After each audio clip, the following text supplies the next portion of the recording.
Taste the Daily. Chennai போரூரை அடுத்த ராமாபுரம் பகுதியில் ராட்சத தூண் இடிந்து விழுந்த விபத்தில் ஒருவர் உயிரிழந்த சம்பவத்தை அடுத்து வாகன ஓட்டிகள் அச்சமடைந்துள்ளனர். ஆயிரக்கணக்கான வாகனங்கள் கடக்கும் இந்த பிரதான சாலையில் இப்படி விபத்து ஏற்பட்டிருப்பது என்பது ஆச்சரியத்தை ஏற்படுத்தியுள்ளதாக வாகன ஓட்டிகள் தெரிவித்துள்ளனர். மேலும் மெட்ரோ நிறுவனம் மக்களுக்கு பாதுகாப்பு கொடுப்பதில் கவனம் செலுத்தி உயிர் சேதம் ஏற்படாத வண்ணம் காத்திட வேண்டும் எனவும் மக்கள் வலியுறுத்தியுள்ளனர்.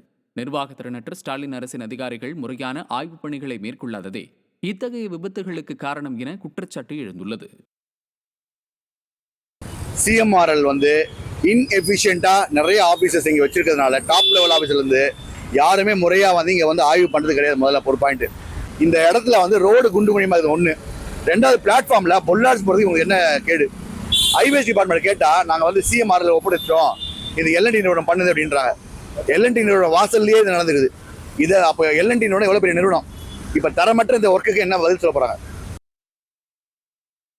பணிகளில் பாதுகாப்பற்ற முறையில் இந்த பணிகள் நடத்துறதுனால தான் ஒரு பெரிய பில்லர் விழுந்து ஒரு உயிர் சேதம் ஏற்பட்டிருக்கு, ஒரு பைக்குகள் சேதாரம் ஆயிருக்கு. இது போன்ற பணிகள் பொதுமக்களை மிகவும் பாதிக்கும். ஒரு பாதுகாப்பு இல்லாத ஒரு எல்என்டி கன்ஸ்ட்ரக்ஷன் இவ்வளோ பெரிய கம்பெனி ஒரு மெட்ரோ ட்ராக் வேலை செய்கிறாங்கன்னா இந்த பில்லர் கீழே ஒரு அளவுக்கும் ஒரு உயிர் போகிற அளவுக்கும் இவ்வளோ பாதுகாப்பு இல்லாமல் இருக்குதுன்னா இது பொதுமக்களுக்கு உயிருக்கு அச்சுறுத்தலாக இருக்குது. தேனி அருகே மகளை கடத்திச் சென்ற தந்தை மீது புகார் அளித்தும் நடவடிக்கை எடுக்கப்படாததை கண்டித்து ஆட்சியர் அலுவலக வளாகத்தில் இளம்பெண் தீக்குளிக்க முயன்றதால் பரபரப்பான சூழல் நிலவியது. அல்லிநகரம் வள்ளிநகர் பகுதியைச் சேர்ந்த பாண்டிக்குமார் கலையரசி தம்பதியினரிடையே தகராறு ஏற்பட்ட நிலையில் பாண்டிக்குமார் தனது 3.5 வயது மகளுடன் மாயமானதாக தெரிகிறது. இந்த நிலையில் இதுகுறித்து காவல் நிலையத்தில் புகார் அளித்தும் இதுவரை நடவடிக்கை எடுக்கப்படாததை கண்டித்து கலையரசி தீக்குளிக்க முயன்றுள்ளார். ஸ்டாலின் அரசின் ஏவல் துறை மெத்தன போக்குடன் செயல்படுவதாக மக்கள் குற்றம் சாட்டுகின்றனர்.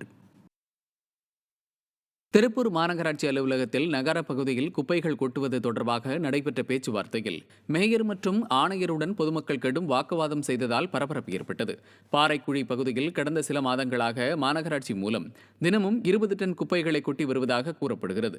இதனால் சுற்றுச்சூழல் பாதிப்பு ஏற்பட்டுள்ளதாக கூறி மக்கள் பல போராட்டங்களை நடத்தி வந்தனர். இந்த நிலையில் இதுகுறித்து பேச்சுவார்த்தைக்கு விவசாய அமைப்புகள், பொதுமக்கள், குடியிருப்பு வாசிகள் என தனித்தனியாக அழைப்பு விடுக்கப்பட்ட மேயருக்கு மக்கள் எதிர்ப்பு தெரிவித்தனர்.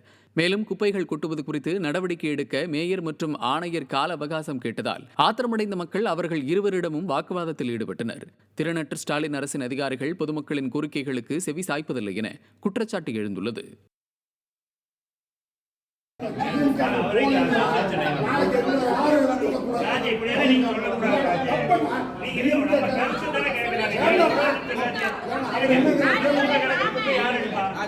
நீங்க எடுக்க வேண்டாம்.